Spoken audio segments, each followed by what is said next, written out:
Estábamos analizando en Tomás de Aquino cómo entender esto de la esencia, y cómo se relaciona esto con, con la forma, con cómo se relaciona esto con la materia y cómo se relaciona todo esto con la manera en que los individuos son pensados por una parte o bien agregados por otra, dependiendo de la operación que estemos haciendo ahí, ya sea explicativa o nociológicamente, cómo es que los individuos son pensados o agregados en una especie, en un género.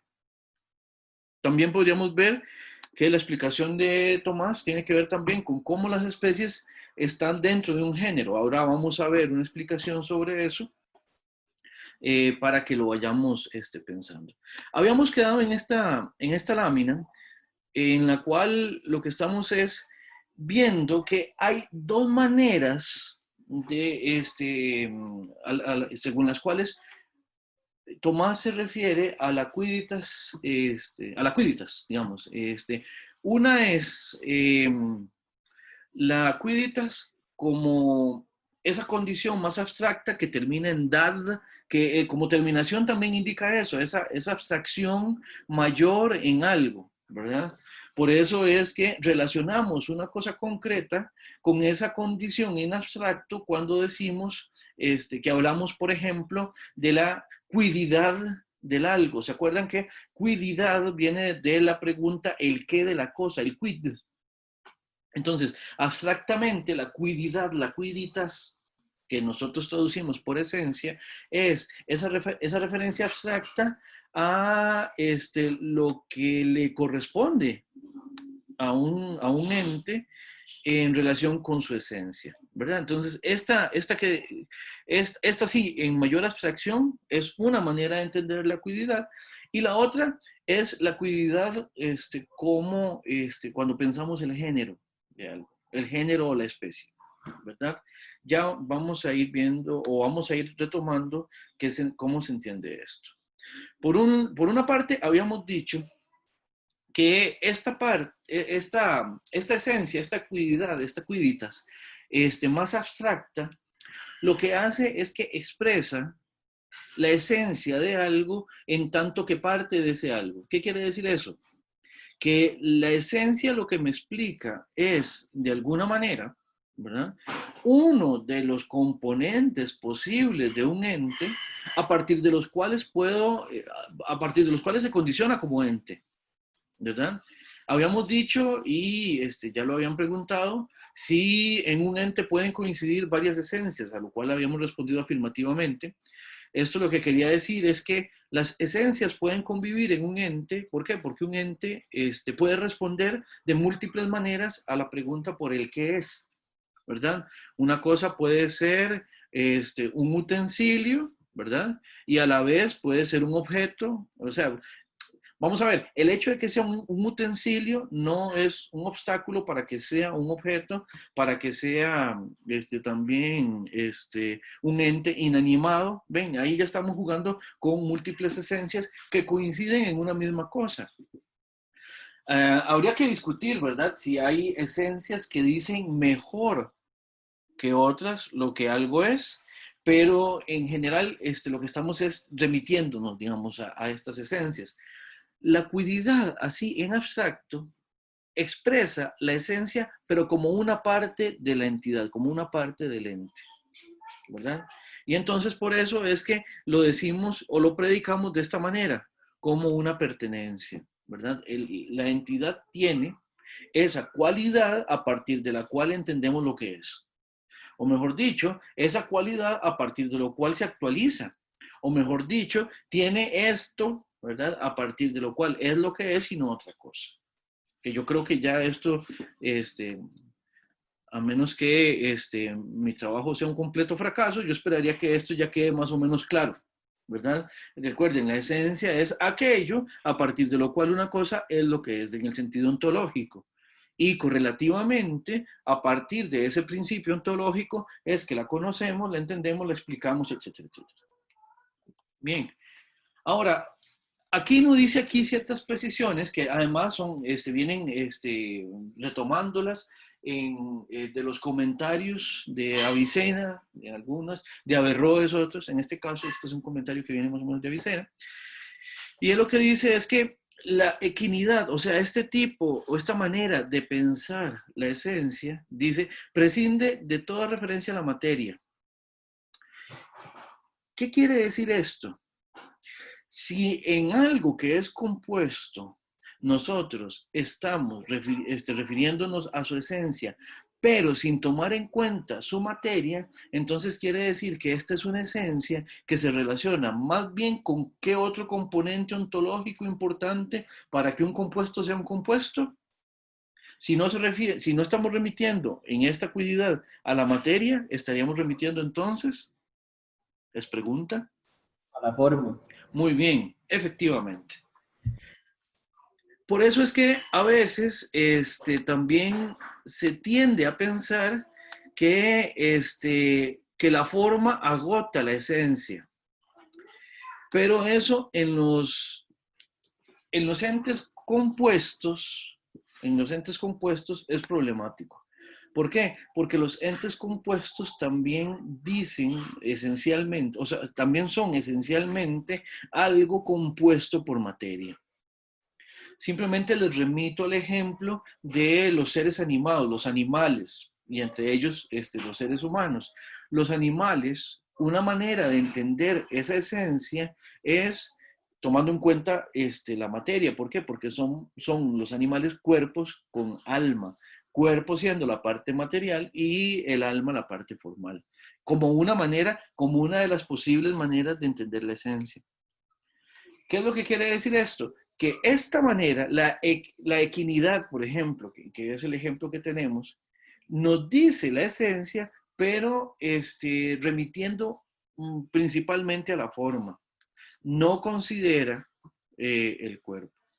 Por eso es que esta es más abstracta, primera cosa, y la segunda, como consecuencia, no se puede aplicar a los individuos, digamos, como predicado. Y ya lo habíamos dicho, suena rarísimo decir que Rocinante es equinidad. Más bien lo que hay que decir es que Rocinante tiene equinidad. Y lo podemos decir así. ¿Por qué? Porque la equinidad es una esencia de Rocinante. Es una de muchas. ¿Qué quiere decir esto? Que por medio de esta esencia a Rocinante lo entendemos como un caballo y no como otra cosa. Pero Rocinante también tiene animalidad. ¿Qué quiere decir esto? Que esto nos permite distinguir a Rocinante como animal de cualquier otra cosa. Es más, vean qué bonito, ¿ya? Rocinante también tiene la esencia mediante la cual es pura abstracción, en el sentido de que es un ser imaginario. Bueno, entonces también tiene la cualidad de ser un ser imaginario, ¿verdad? La imaginariedad, podríamos decirlo de alguna manera. ¿Se entiende? Entonces, en cada uno de estos son rasgos que tiene el ente, ¿verdad? Pero que son esenciales. ¿Por qué? Ahora, pensémoslo en negativo. Si Rocinante no tuviera equinidad, no podríamos decir que es un caballo. Es más, y eso en relación con lo que entendemos y lo que conocemos de Rocinante. Y ontológicamente, si Rocinante no tuviera equinidad, no sería un caballo, no sería un equino. ¿Alguna pregunta con esta manera de entender la esencia?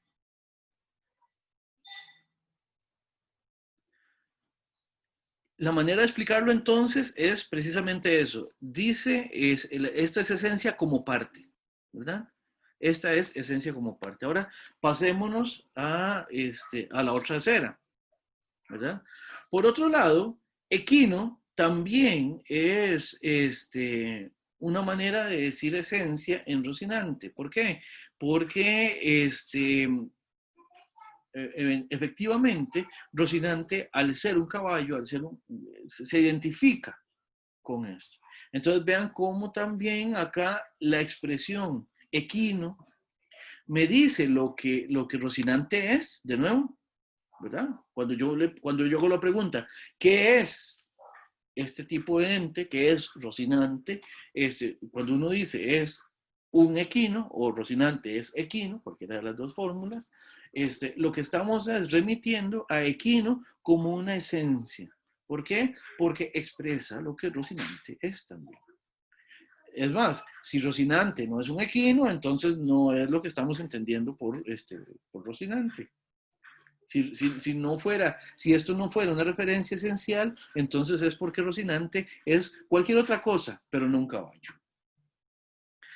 Aquí la diferencia es que cuando yo digo equino, cuando ya es algo que sí puedo predicar de Rocinante como un género o una especie, ahí sí estoy contemplando la totalidad de lo que Rocinante es. O sea, quiere decir que aquí también lo estoy, cuando lo pienso como singular, es decir, como algo distinguible de cualquier otro, estoy pensando que tiene una esencia, pero que además tiene una peculiaridad que lo distingue de cualquier otro ente del cual también puedo predicar la misma esencia. Hay múltiples seres de los que puedo predicar la esencia. De esa esencia que estoy diciendo que, según la cual digo que Rocinante es un equino, es un caballo. ¿Cuál es ese elemento que, aun cuando Rocinante tiene la misma esencia que otros equinos, cuál es ese elemento que me lo distingue, según Tomás de Aquino? ¿Se acuerdan? ¿Se animan? Perdón, ¿cuál es la pregunta, profe? Ok, vamos a ver. Estamos diciendo que equino es una expresión que dice esencia, es una quiditas también, pero que contempla la totalidad de lo que Rocinante es, ya no solo su forma, sino que también remite a la totalidad de Rocinante. Entonces, ¿cuál sería la diferencia? Estoy tratando de ver cuál es la diferencia entre esta manera de decir esencia y la anterior. ¿Qué estaríamos contemplando aquí como elemento que me permite distinguir a Rocinante de cualquier otro individuo, aun cuando tuvieran la misma esencia? O sea, ¿qué me distingue a Rocinante de cualquier otro caballo? La materia. La materia, ajá. Pero digamos, ¿cómo sería la materia si es como un ser imaginario? Ok. La individuación, ¿no? O sea, como... Prescindamos nada más del elemento de que Rocinante es imaginario y que no es material, digamos. Ahorita voy a meterme, creo que en un berenjenal, pero no importa, ahorita lo explicamos. ¿Alguien dijo individuación? Sí, soy Ok. yo, su principio individualidad. Sí, ¿y cuál es? La materia señalada. Efectivamente, la materia señalada. Ahora sí, fue Marco el que preguntó por Rocinante como ser imaginario. Sí. Ok, Marco, me mataste, ¿no? Tenés toda la razón. Sí, efectivamente, Rocinante es un ser imaginario, pero vamos a ver, ¿se acuerdan que nosotros podemos también imaginativamente pensar una materia? ¿A qué me refiero? A que Rocinante cumple, aunque sea imaginariamente, con ciertas cualidades que solo pueden cumplir seres materiales. Por ejemplo, a Rocinante lo ubicamos en algún lugar, que por supuesto es en algún lugar de la Mancha, de cuyo nombre Cervantes no podía acordarse, ¿verdad? Sabemos que Rocinante estuvo en La Mancha en algún momento determinado. ¿Qué quiere decir esto? Vamos a ver. Ciertamente, tiene toda la razón, Marco. Si yo comparo Rocinante con cualquier caballo que anda por ahí en la calle, ¿verdad? Pues obviamente usted me va a decir, bueno, aquí no tiene sentido hablar de principios de individuación porque Rocinante no tiene materia señalada. Bueno, la tendría solamente, hipotéticamente, de manera imaginaria también. Sería una materia señalada también, también imaginaria. Y le voy a decir por qué. Porque podemos distinguir a Rocinante de cualquier otro ser imaginario, entre otras cosas, porque los ubicamos en lugares distintos, en historias distintas. Y los distinguimos, digamos, vamos a ver, ¿Se acuerdan al puro inicio, al puro inicio de El Quijote, que este texto es una maravilla? ¿Se acuerdan al principio del Quijote que hay una discusión entre Babieca y Rocinante? No sé si se acuerdan, ¿ya? Se leyeron El Quijote, ¿ya? Y ahorita estoy también muy divertido porque precisamente Babieca en esa discusión le dice a Rocinante, metafísico estáis. Y Rocinante le responde, es que no como. ¿Ah? Eso es lindísimo. Bueno, además, metafísico ahí lo que significa es que está flaquísimo y está tan flaco que es casi sutil, Rocinante. Pero el punto es, ahí podemos distinguir entre dos caballos, aun cuando ellos sean imaginarios, los podemos distinguir y no se identifica precisamente porque los ubicamos de manera distinta de alguna manera.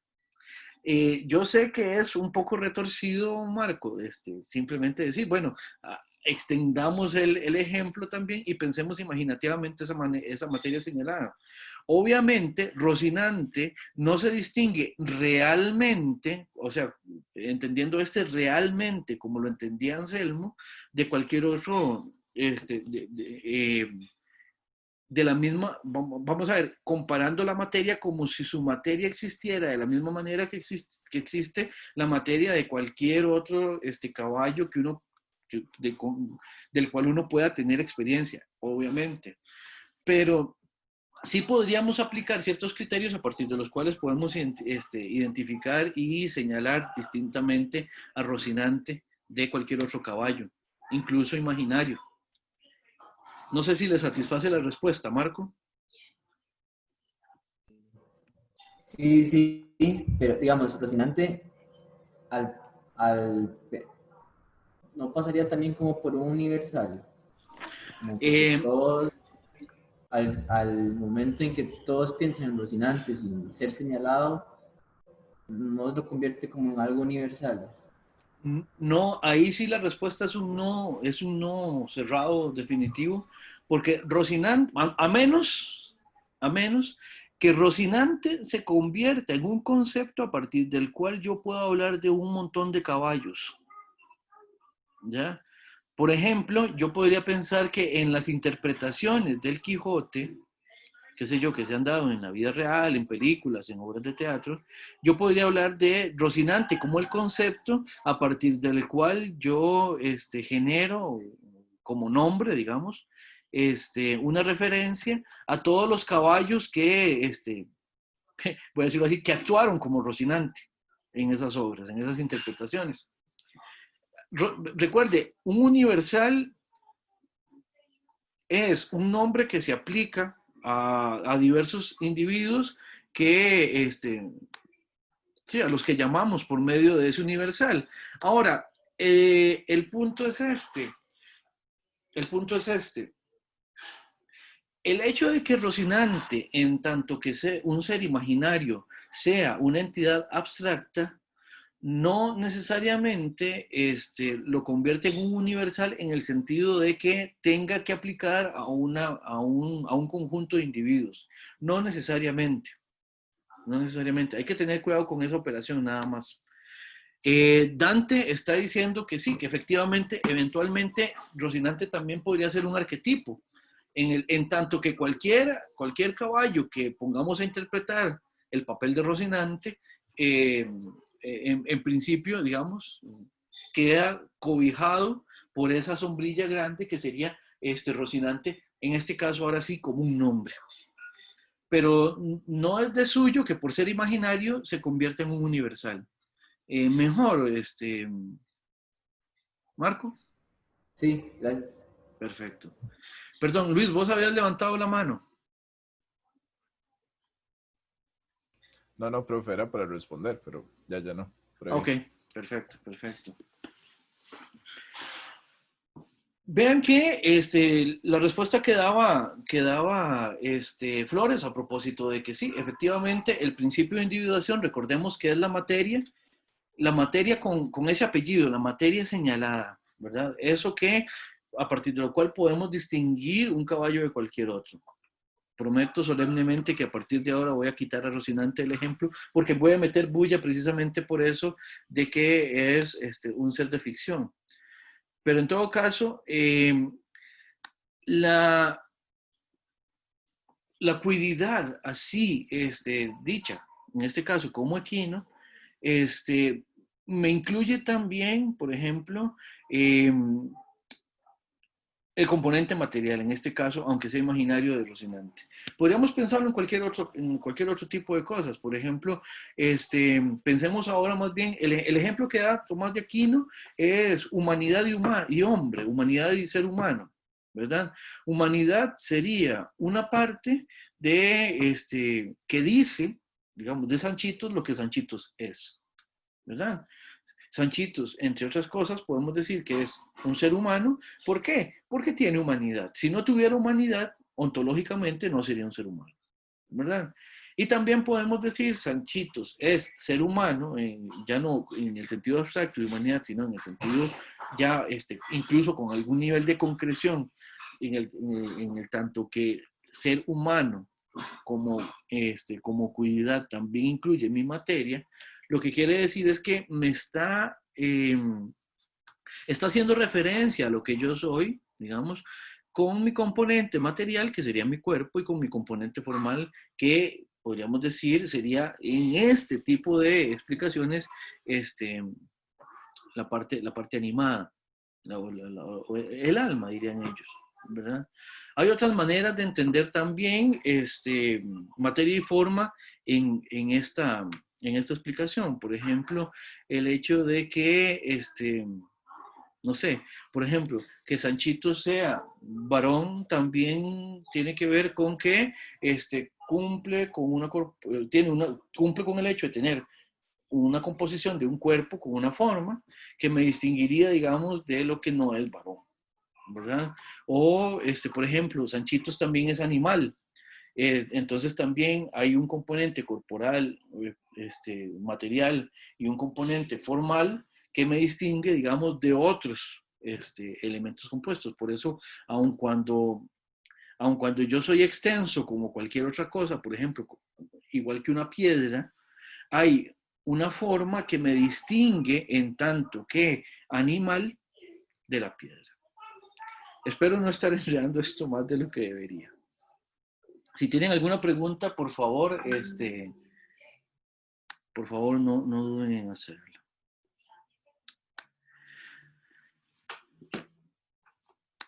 Habíamos visto también, y esta es la lámina que estaba errónea en la clase pasada, para que corrijan eso, ¿verdad? Que el individuo no se puede predicar ni de la especie ni del género, ¿verdad?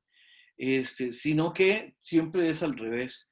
Siempre el género y la especie se pueden predicar del individuo. Siempre podemos predicar lo más general de lo más específico, siempre, sin ningún problema, ¿verdad? De aquí cuando íbamos desde Rocinante hasta el género, ¿verdad?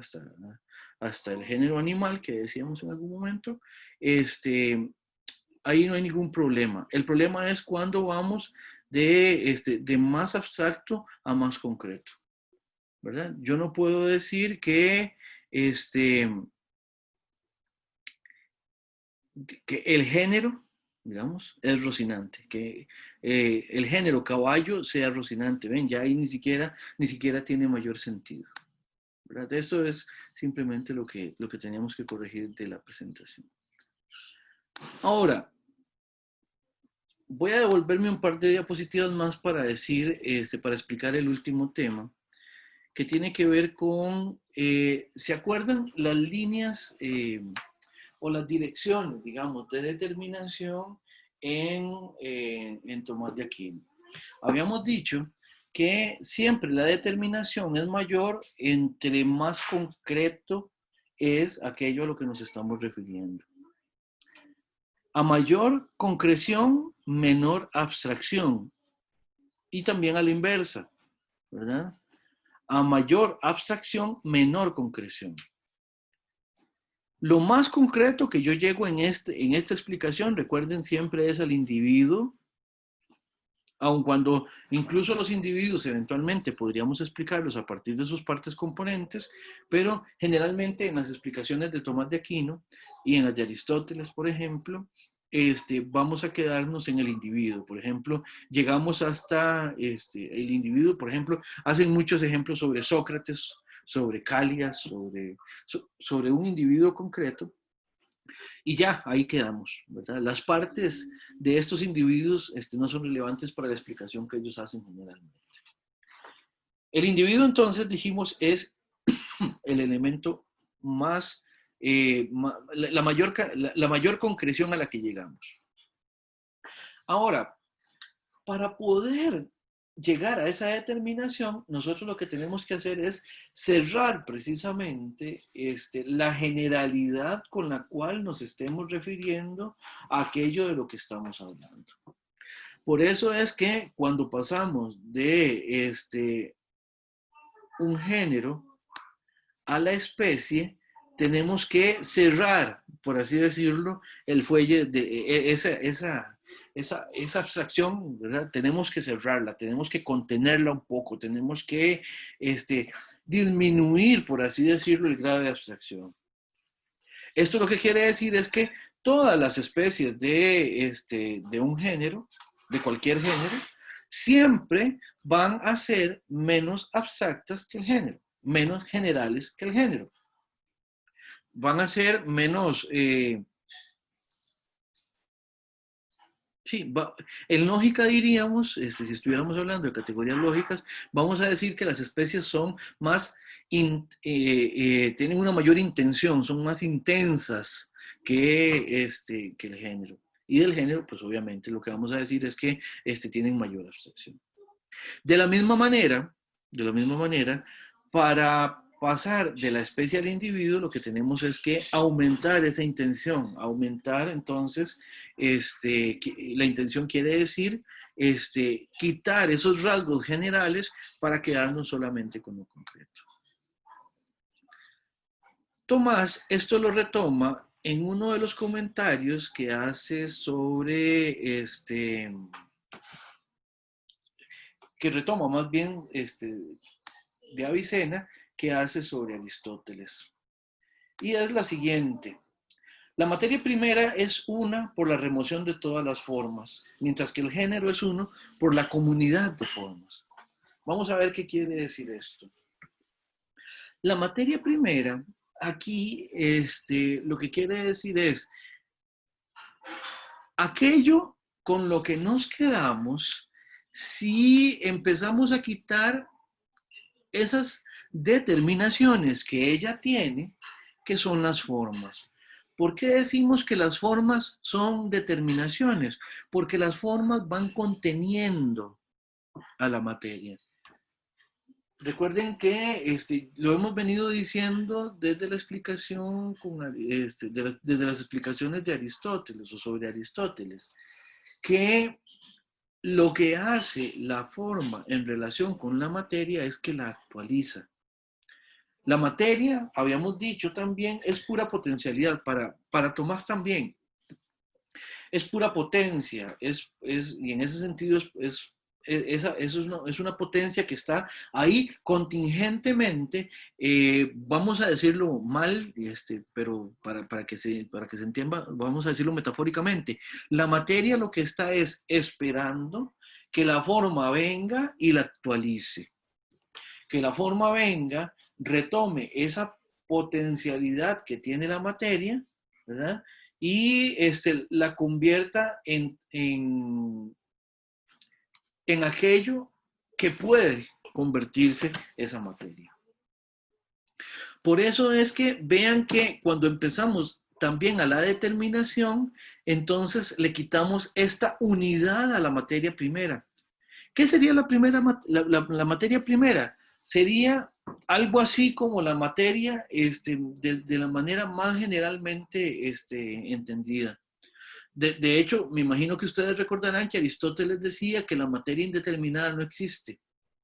La materia sin ningún nivel de actualización no existe para Aristóteles. Y una vez que vamos haciendo estas actualizaciones, una vez que vamos determinando la materia, también vamos generando expresiones plurales de la materia. expresiones plurales de la materia quiere decir que cuando la materia, por medio de la actualización, se convierte específicamente en una cosa específica, ¿verdad? Eso me permite pensarla como entes distintos, ¿ya? Respondiendo cada uno de ellos a formas específicamente distintas y diferenciables. No sé si habrá alguna pregunta sobre esto. Ahora. Profe, yo tengo una. Por favor. ¿Puede existir algún tipo de materia que no tenga forma? Es precisamente a lo que me estaba refiriendo. No podría. No podría. ¿Por qué? Porque la materia de suyo no se da a sí misma el principio a partir del cual se contiene, por decirlo de alguna manera, o sí, para que la materia exista tiene que estar determinada. Si no tuviera ningún tipo de determinación, no podría ser. No podría ser. ¿Por qué? Porque no tendría ni forma, ni tamaño, ni peso, ni textura. Y eso, si hay una materia que no tuviera ninguna de esas cosas, pues no podríamos, o sea, vamos a ver, no podría ontológicamente configurarse como cosa alguna. La materia, sí, en abstracto, solo es un concepto mediante el cual nos podemos referir a ella, pero no podría ser algo ahí, no podría ser un objeto sin ningún tipo de determinación. Para que estuviera ahí en la realidad, siempre va a requerir de por lo menos algún tipo de determinación. Y eso lo que quiere decir es que siempre la materia requiere de alguna, estar en interacción con alguna forma. ¿Se entiende, Manuel? Sí, gracias, profe. Aquí, de alguna manera, Tomás de Aquino lo que está haciendo es como una especie de ejercicio. Lo que está diciendo es, si eliminamos las determinaciones, la materia queda hecha una unidad, ¿verdad? Completamente abstracta, sin absolutamente ningún tipo de determinación. Ahora, vean qué interesante. De manera contraria, ¿verdad? Los géneros más bien se van a componer a partir de la multitud de formas que coinciden en ellas. ¿Qué quiere decir esto? La unidad de un género depende de que a su interior o de que él contenga en sí mismo una multiplicidad de especies, ¿verdad? Y esas especies se distinguen entre sí dentro del género precisamente porque cada una de ellas tiene una forma distinta. Vamos, aquí les hice el esquema, parecen galletas de chips de chocolate, ¿verdad? El círculo más grande que contiene a los otros círculos sería el género, ¿verdad? Aquí podemos pensar, por ejemplo, el género animal. Este género se compone de subdivisiones que son especies. Por aquí pueden estar, qué sé yo, los equinos, que son de los que hemos venido hablando. Por aquí podrían estar, no sé, peces, aves, reptiles, etcétera, etcétera. Vean, incluso para seguir respondiéndole a Marco, incluso una especie del género animal puede ser animales imaginarios, ¿lo ven? ¿Ven cómo estarían contenidos en ese género también? ¿Verdad? Y ahí lo que estamos es distinguiéndolos de los demás a partir de esa forma que sería su cualidad de ser imaginarios, que no tendrían, digamos, los animales que sí existan con algún nivel de realidad o en la realidad sin más. Vean que el género no lo podemos pensar sin esta multiplicidad de especies. Al menos no el género que está compuesto de las especies de los individuos compuestos, ¿verdad? O sea, todos los individuos, todos estos puntos que aparecen aquí dentro de estas especies, tienen composición de materia y forma. aun cuando éstas puedan tener distintos niveles de abstracción también. Y a su vez, estas especies también se componen de una multiplicidad de individuos que podemos encontrar en ellos. Luis. Sí. Entonces, digamos, un género no podría ser una forma. O sea, digamos, si tomamos una de esas clasificaciones como género, no podríamos decir que también es una forma. Y también voy al otro lado. Todas las especies serían formas, entonces. Vamos a ver, la precisión que tendría que hacerse acá es que las especies dentro de un género se distinguen por su forma. Ahora, ¿qué es lo que pasa? Si usted lo que me dice es que un género puede ser una forma, solamente, vamos a ver, sí, solo sí pasa lo siguiente. Y después hay que darle un poco de vuelta a la pregunta. Si usted lo que me dice es que entonces voy a comparar a un género con otro género, primero que nada, para poderlos comparar a partir de una forma determinada, es porque inmediatamente los tengo que pensar en una clase mayor que los contiene. ¿Ya? Como es ahora en biología, digamos, distintos géneros pertenecen a reinos, ¿correcto? ¿Verdad? Ahora, en la explicación de Aristóteles y en la explicación de Tomás, aquí lo que hacemos es que tomamos esa previsión.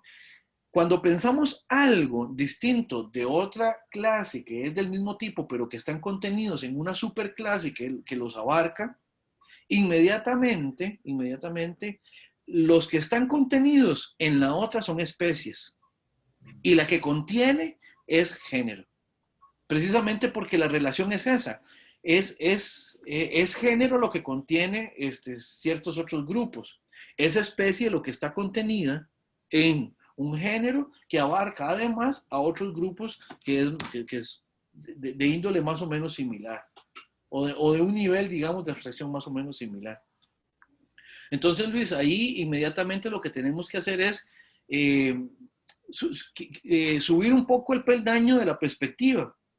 Y por eso es que yo en algún momento les decía, lo que pensamos como especie cuando estamos a cierto nivel de abstracción, eventualmente, si no consideramos la clase que lo contiene y empezamos a ver en qué subgrupos se divide, eventualmente esa misma especie la podemos considerar a partir de otros parámetros como un género.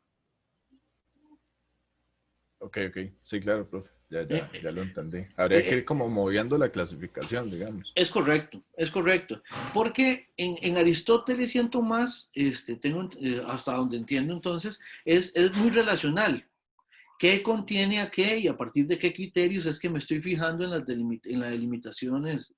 delimitaciones posibles, ¿verdad? Y por otro lado, lo que podríamos decir entonces es que esa explicación en algún momento se volvió insuficiente, porque entonces es como flexible, por decirlo de alguna manera, es muy variable, dependiendo del nivel de abstracción con la que lo consideremos. Tal vez por eso habría que preguntarle a alguien de biología, y alguien de biología además que esté enterado o enterada de cuáles fueron los criterios que implicaron hacer ese tipo de decisiones. Porque la taxonomía biológica sí es fija, lo que es género es género, y lo que es especie, y lo que se considera especie. Obviamente, los criterios taxonómicos de la biología nos permiten hacer referencias ontológicas, pero sus criterios no son ontológicos, obviamente. Obviamente, podríamos hacer un análisis de cuál es el contenido ontológico del criterio de taxonomía en biología. Pero a menos de que pase algo, qué sé yo, alguien descubra algo y alguien diga, no, vean, esto ya nos estamos dando cuenta de que lo que consideramos que era un género realmente es una especie de otro género, por alguna razón hay genética o no sé, de dónde vienen esos individuos, etcétera, etcétera. Entonces toman la decisión de hacer el cambio en el escalafón, digamos, y entonces algo puede pasar de género a especie, pero no porque abramos el nivel de abstracción, sino por cuestiones que están ya más delimitadas técnicamente en la ciencia biológica, ¿verdad? En el caso de la preocupación metafísica de Aristóteles y de Tomás, esa preocupación tiene que ver con cómo consideramos las cosas, cómo las conocemos, cómo las entendemos, y obviamente eso en última instancia remite a lo que ellas son. Perfecto. Ven, ¿alguna pregunta sobre Tomás? Sí, profe. Por favor. ¿Y qué pasa si uno mete un tercer subgrupo para la consideración? Por ejemplo, si yo tengo equino, animales y seres vivos. Si yo quiero relacionar los tres, solo se puede de dos en dos, ¿no? O sea, porque seres vivos puede ser considerado género y equino la especie. O animales género y equino la especie, pero animales también puede ser especie y seres vivos puede ser género. Claro, lo que pasa es que equino y seres vivos, animal y equino. Ok, equino y animal no pueden ser ambos especies de animal, no pueden ser ambas especies en el sentido de que si son especies de un género, ambas están al mismo nivel, por así decirlo. Pero es evidente que animal contiene a equino. Entonces, ahí es donde necesariamente tenemos que empezar a pensar ya no solo en especies, sino en subespecies. Entonces, muy probablemente ahí es donde tengamos que empezar a hacer ese tipo de previsiones. Uh-huh. Pero más bien, piense siempre que la relación de especie a género es precisamente se evidencia o se clarifica a partir de quién contiene a quién. O qué contiene a qué. Ser vivo contiene a tanto animal como a equino. Es correcto, pero hay una relación entre animal y equino mediante la cual es evidente que animal contiene equino. Uh-huh. Ahora, si quitas equino o si quitas animal, cualquiera de los dos podría ser eventualmente una especie de ser vivo. ¿Por qué? Porque el salto que estamos dando en la subida abstractiva, por así decirlo, es más grande, ¿verdad? Pero eso dependerá del análisis que estés haciendo, de lo que estés tratando de explicar con esa clasificación. Ok, sí. Sí, perfecto. Por ejemplo, en los seres vivos yo puedo clasificar, puedo distinguir animales de plantas, por ejemplo. ¿Verdad? Entonces, ahí, obviamente, animal y planta están al mismo nivel, y equino, que está contenido en una de esas dos especies, está por debajo, digamos, en el nivel de abstracción. Sí, no, mi problema, digamos, eso sí lo entiendo, pero ese era precisamente mi problema, que uno puede hacer esta clasificación solo cuando toma en cuenta dos esencias, por decir así. Sí, porque si no, entonces empieza uno a decir que esta es una especie dentro de otra especie, o este es un género que contiene otro género. Exacto. Y no, eso ya empieza a no ser un buen vehículo de ningún tipo de explicación, por supuesto. Sí. Claro. Pero ya. Bien, ¿alguna otra pregunta? Yo, profe. Adelante, por favor. Profe, la materia primera es lo más determinado que yo puedo llegar. Todo lo contrario, más bien es lo más indeterminado. Es el rosado. Ni siquiera el rosado. Estaría todavía más arriba de cualquier género. ¿Por qué? Porque contendría, más bien, no nos podríamos fijar en ella a partir de ningún tipo de forma. Por eso es que dice que remueve todas las formas y por lo tanto...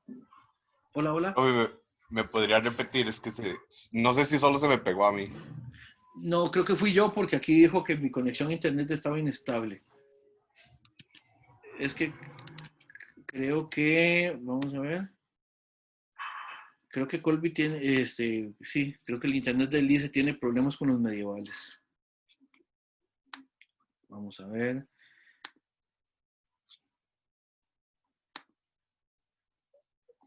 Voy. ¿Aló? Hola. ¿Ya estamos en la pausa, no? Es que... No. ¿No? Ok, no, está respondiendo la pregunta, sorry. Sí. Perfecto, sí. Perdón, ¿me escuchan ahora sí bien? Ajá. Sí. Ok, perfecto.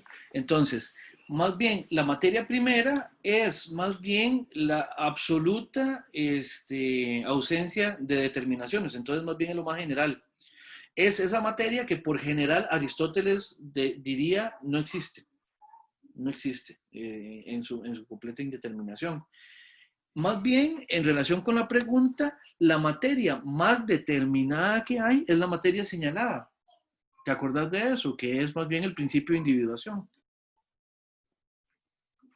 Sí, es que yo seguro lo estaba entendiendo mal.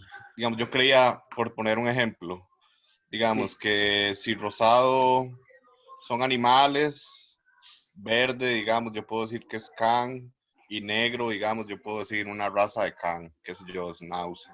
Ajá.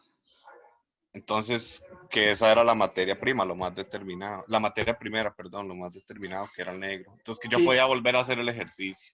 ya. Entonces, yo ahora en rosado pongo Schnauzer, en verde, yo qué sé, pongo Schnauzer miniatura y en negro a mi perro, A Fifi. que es Schnauzer pequeño, sí, a Firulais. Ya. Pero ya vi que no es así. No, es al contrario. Más bien, la materia primera aquí es la materia completamente indeterminada. Es exactamente el antónimo de la materia señalada. Ah, ok. Perfecto. Gracias, profe. Con Profe, mucho pero gusto. entonces, profe, la materia primera no puede ser clasificada como un género per se, ¿no? No, no es un género, Porque no jamás. tiene forma. Efectivamente. Efectivamente. Ok, sí. Ok, comprobado. Buena observación, Flores. Bien. Gracias. ¿Alguna otra pregunta? Profe, yo tengo una. Por favor. Es que usted acaba de decir que la materia no tiene forma. La materia Ya, indeterminada, si no y, tiene an- forma. y antes me había dicho que sí tenía, que por eso era materia. No, vamos a ver. En la materia primera, la materia indeterminada no tiene forma. Mm, ok, ya. Ya, Perfecto. perfecto. Bien, ¿alguna otra pregunta? Si no, antes de la pausa, vamos a ver lo siguiente.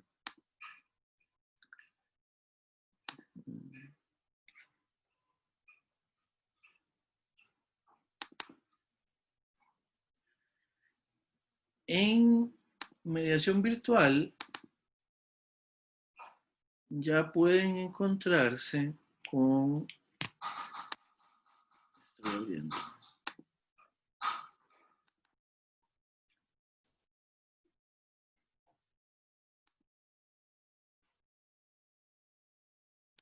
Ok, vuelvo a compartir.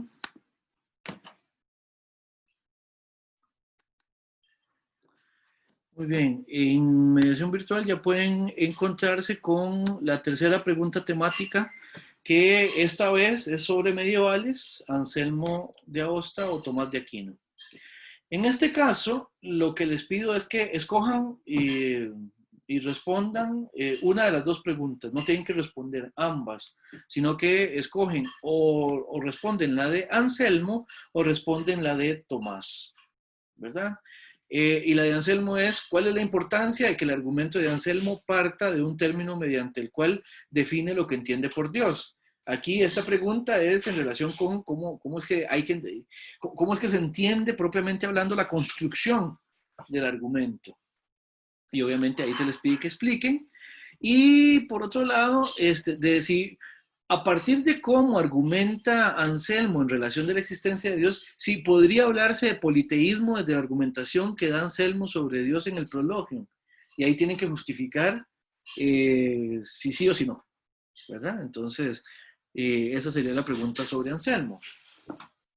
Y la de Tomás es, ¿cuál es la relación que habría o que hay entre lo evidente y lo demostrable, tal como lo vimos en los artículos que trabajamos de la Suma de Teología?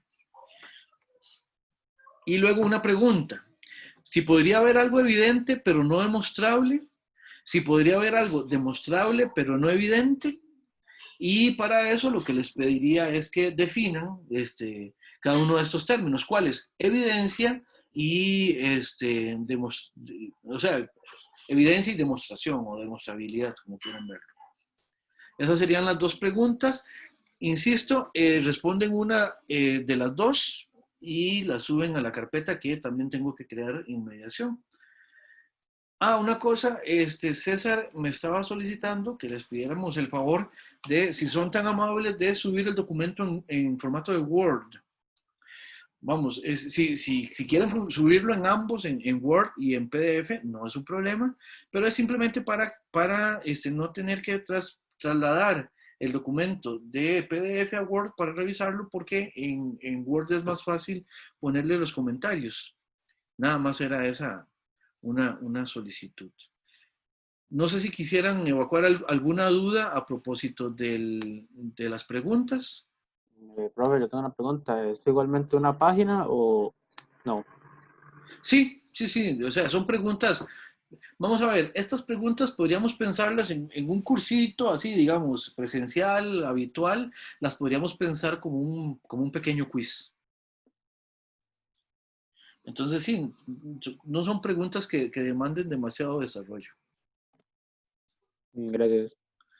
Perfecto. Bien.